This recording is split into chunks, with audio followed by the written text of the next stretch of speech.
araw, welcome to Elitech TV. Bagong lahat, kung bago ka lang sa channel ko, ay huwag kalimutan mag-like, share, at subscribe. At syempre, i-click na rin ang notification bell para updated sa mga bago kong video na i-upload. Anyway, ang pag-uusapan natin ngayon ay tungkol sa mga parts ng computer at mga gamit nito.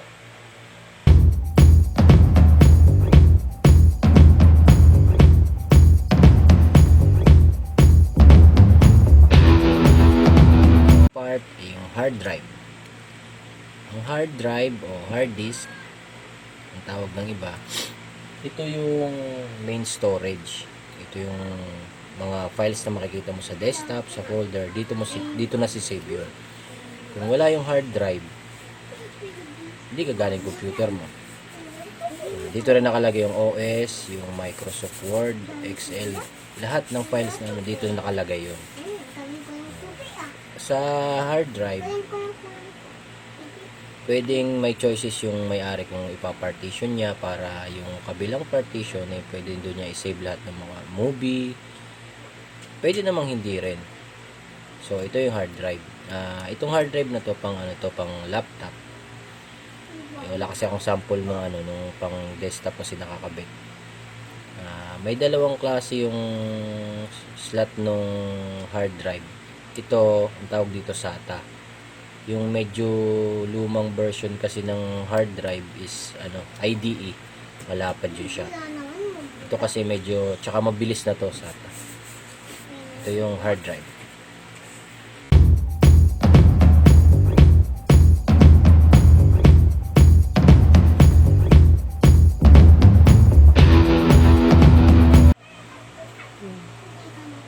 RAM memory. Ito yung RAM memory, random access memory. Ito yung main memory ng computer. Ito ay ang memory storage space kung saan ang mga data ay pinaprocess at mga instructions required for processing. May mga klase ng memory: DDR1, DDR2, DDR3, DDR4, DDR5. Itong hawak ko is DDR2. Nagkakaiba sila sa mga slot katulad nito. Isa lang yung ngipin niya. Mas maliit yung kabila sa kabila. Yung DDR3, ang pagkakaalam ko, dalawa ang ngipin. Tapos DDR4, so on. Magkakaiba siya. Dito mo siya malalaman sa slot niya. Kasi pag yung motherboard mo DDR2, tapos ang binili mo DDR3, hindi magkakasya ron sa slot niya. So dapat pag hindi ka marunong sa memory, dala ka na ng sample. So ito yung memory. May mga klase rin yan to. 1 GB, 2 GB, may 512 MB, 1 GB. Mas mataas yung memory, mas maganda. Mas bibilis yung pagpaprocess ng computer mo. So pag 1 gig lang yung computer mo, mabagal siya. Pero gagana pa rin naman siya. Pero mas maganda yung mas mataas yung memory. Parang sa parang sa tao. Pag mataas yung memory, mas matalino.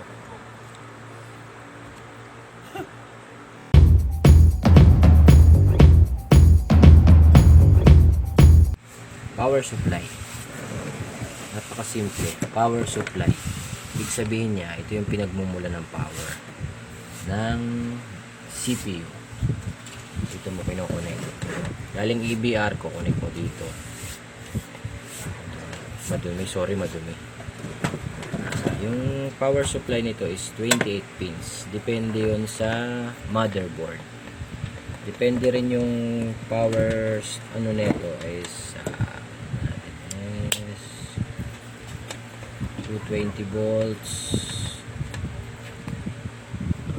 Asan na ba yun? 230 watts. Depende kasi yun sa motherboard.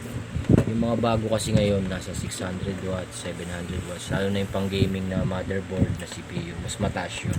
Kasi yung power supply, kung mas maganda yung motherboard mo pang gaming, kailangan niya na mas maraming power para may kasi mas kailangan ng kuryente yun, mas maraming kuryente. So ito yung power supply. Marami tong yung luma kasing power supply. Ito tulad nito. May ganitong slot. Ito yung pang SATA na hard drive power naman. Ito naman yung luma pang IDE na hard drive. So ito yung power supply. Pag sira naman yung power supply, ayun, walang power yung CPU. Hindi siya magpa-power talaga kasi ito yung pinaka main source ng electricity. So ang pag testing ng power supply, pag sira yung green and gray, yan, jumper setting mo siya para malaman mo kung sira yung power supply mo. Pero kadalasan naman pag power supply ang sira, walang power talaga pag sinaksak mo. Madali lang siyang ma-determine kung ito yung sira. Kasi may fan to sa likod. Madumi. Hindi ko pa. Luma na kasi. Dinalinisan. Yan. Pag di umiikot yan, ibig sabihin niya, sira yung power supply. Kasi madalang lang naman masira yung fan nito. So, ito yung power supply.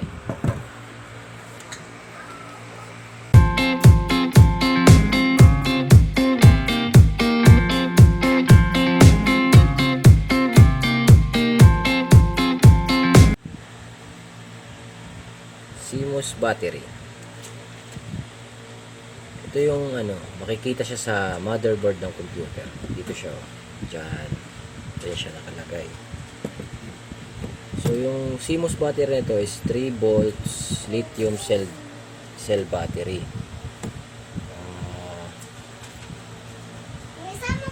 Yung electricity dito sa CMOS battery, ito yung enable CMOS RAM to hold configuration data kahit patay ang computer. Kumbaga siya yung humahawak sa configuration ng setting ng computer mo, yung BIOS setting. Ito yung humahawak sa kanya kahit nakapatay yung CPU mo, laptop. Malalaman mo pag sira na yung CMOS battery ng computer mo o laptop kasi yung data configuration niya is nababalik. Kunwari yung CPU mo is na program ng 2014. Pag tinurn off mo yung CPU mo, pag open mo, babalik siya dun sa unang date nang na-program siya. Tsaka dun mo siya malalaman. Tsaka minsan naman sa mga naayos ko na laptop, pag wala ng power yung CMOS battery o kaya below 3 volts na kasi 3 volts siya, hindi na siya nagpa-power. Yun yung kadalasan. Depende kasi yun sa model ng CPU o kaya laptop. So ito yung CMOS battery.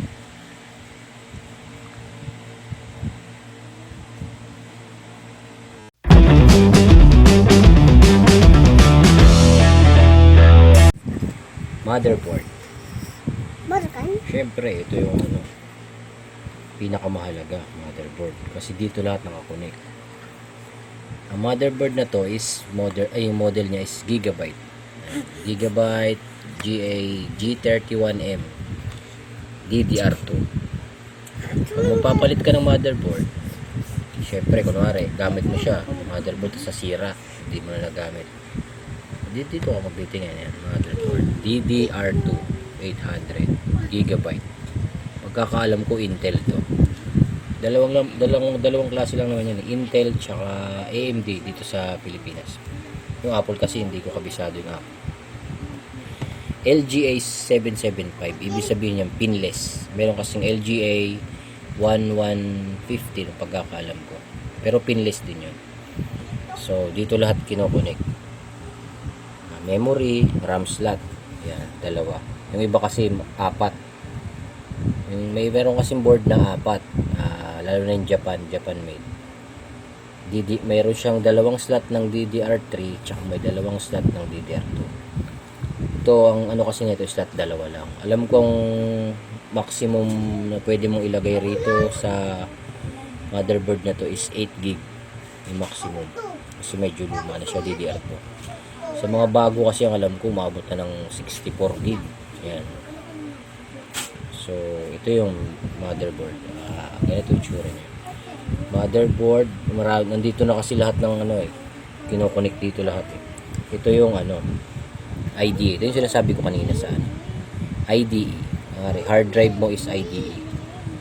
Pwede ka maglagay dito. Pero hindi na masyadong ngayon yung IDE kasi nga medyo mabagal. Ito IDE ito. Data hard drive yan, IDE.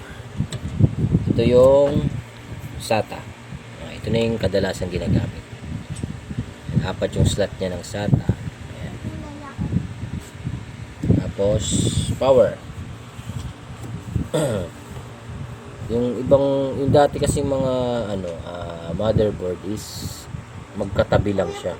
Nandito lahat. 2, 4, 6, 8, 10, 12, 14, 16, 18, 20, 24. 24 pins. 24 pins plus 4, 28 pins. Yung mga lumang kasi motherboard is nandito lang, wala na rin. So pag ito kinonect mo dito yung power, hindi mo na connect yun, hindi gagana. Kailangan naka-connect siya.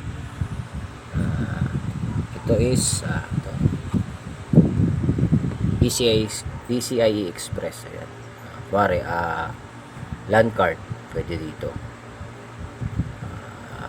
Video card naman dito. Ito yun. Ito LAN card. Yan dyan. LAN card.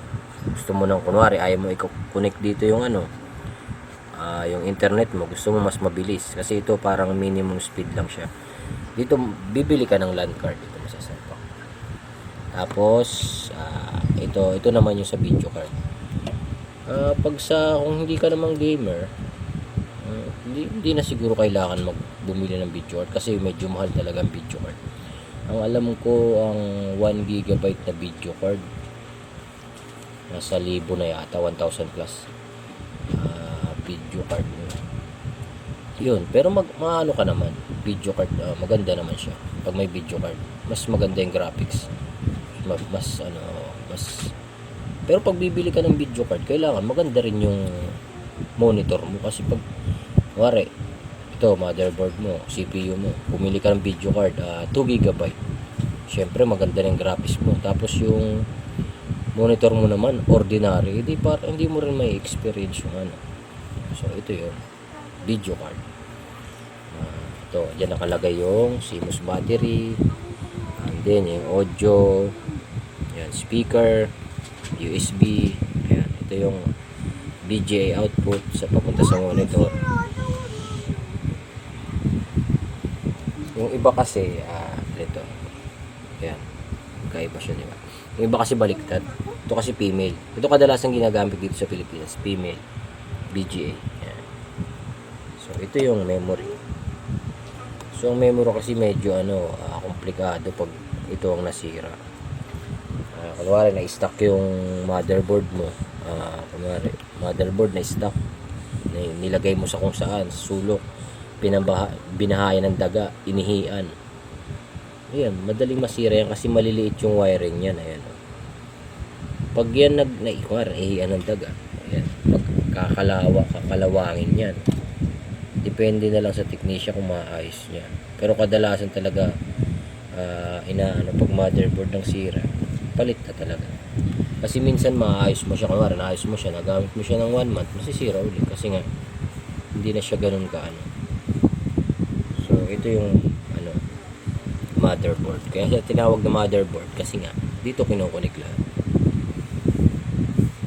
Ayan, motherboard, CMOS battery, processor, ayan, RAM slot, SATA, IDE, power.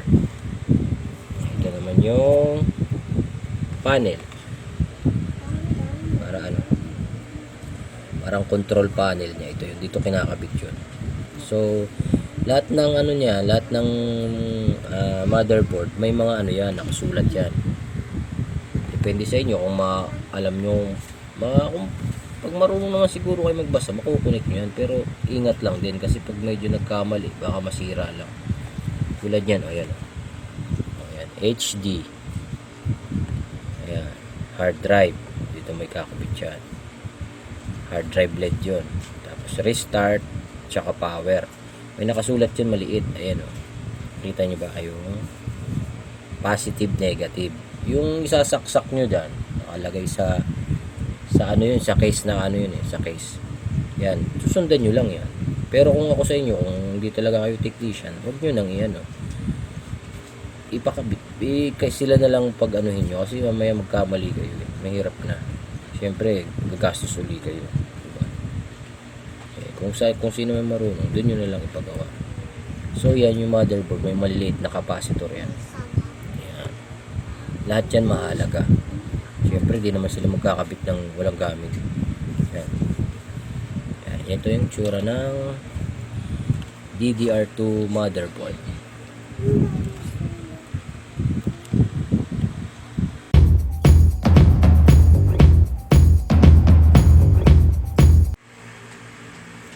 Processor fan. Ito yung cooling, tawag ng iba cooling fan ng processor. Dito siya nakakabit sa may ibabaw ng processor. Ito yung nagpapalamig. So pag wala to, mag-e-error yung motherboard mo. Kasi mabilis mag-init yung processor, kaya kailangan siya may cooling fan. Ito no, may ano siya, aluminum sink, kasi malamig yung aluminum Kaya tumutulong siyang siya yung nagpapalamig sa CPU, sa processor. Yung likod ng processor may thermal thermal paste, malamig siya. Kaya pag hinanginan siya ng ng fan ng processor, matutulong siyang lumamig. So napakahalaga nito, itong fan na to. Kasi pag wala to, mag-error nga yung CPU mo. Kailangan to laging ito lagi isa to sa mahalaga. Malalaman mo naman kung saan to sinasaksak. Kasi mayroon naman nakalagay sa motherboard. Lagi yan, CPU fan. Tsaka may siya. Malalaman mo siya kung paano isaksak. Yan. Apat yung butas niya. Apat din yung ngipin dito. So, ganyan siya sasaksak. Yan. Kasi meron siyang palatandaan. So, ito yung CPU fan.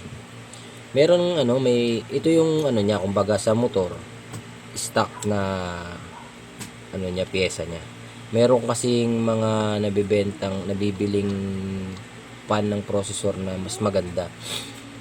Mas malaki, lalo na yung pang gaming, yan, malalaki yan kasi mas malamig yun. Ito naman, okay lang din naman to.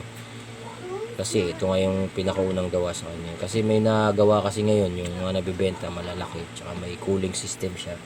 Mas malamig. Okay lang din naman to. Ito yung CPU fan. So, ito yung itsura niya. Ayan. CPU fan.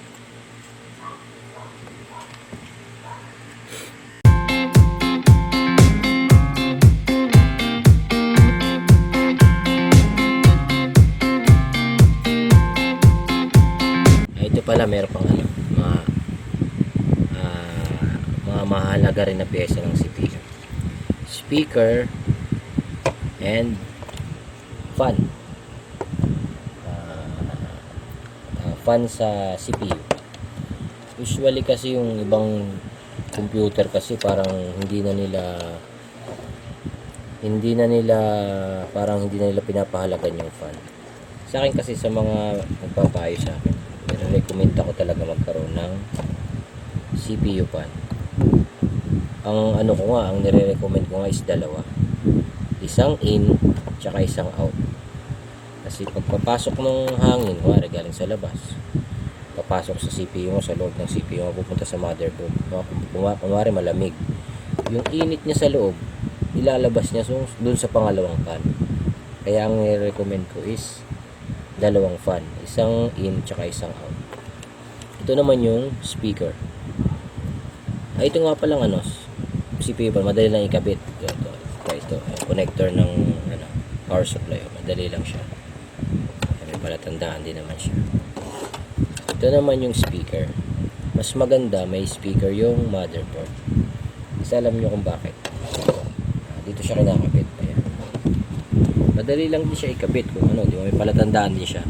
Yung may triangle na yan, yan yung positive. Ayan, nakalagay dyan. Speaker. Positive, negative. Madali mo siya ikakabit. Gaganon mo lang siya. Kabit mo na siya. Ang kagandahan kasi sa may speaker yung motherboard, madidetect na nalalaman mo agad yung sira. Kasi may mga code dyan eh. Beep code sounds tawag doon. Pag memory, ang natatandaan ko is 2 small beep tapos ilang tatlong beep yata tapos isang long beep. Basta merong yon sa susunod na video natin i-explain ko sa inyo yung mga sound beep na yan kung paano malalaman. So dito malalaman nyo kunwari may sira yung mo memory mo, yun nga tutunog siya, malalaman mo siya. Ito yung speaker. Yan, mahalaga din yan. CPU pan and speaker.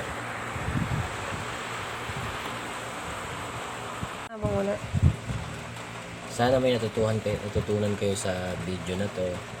Pag may gusto kayong ipa-explain, kung may tanong kayo, mag-comment lang kayo sa baba.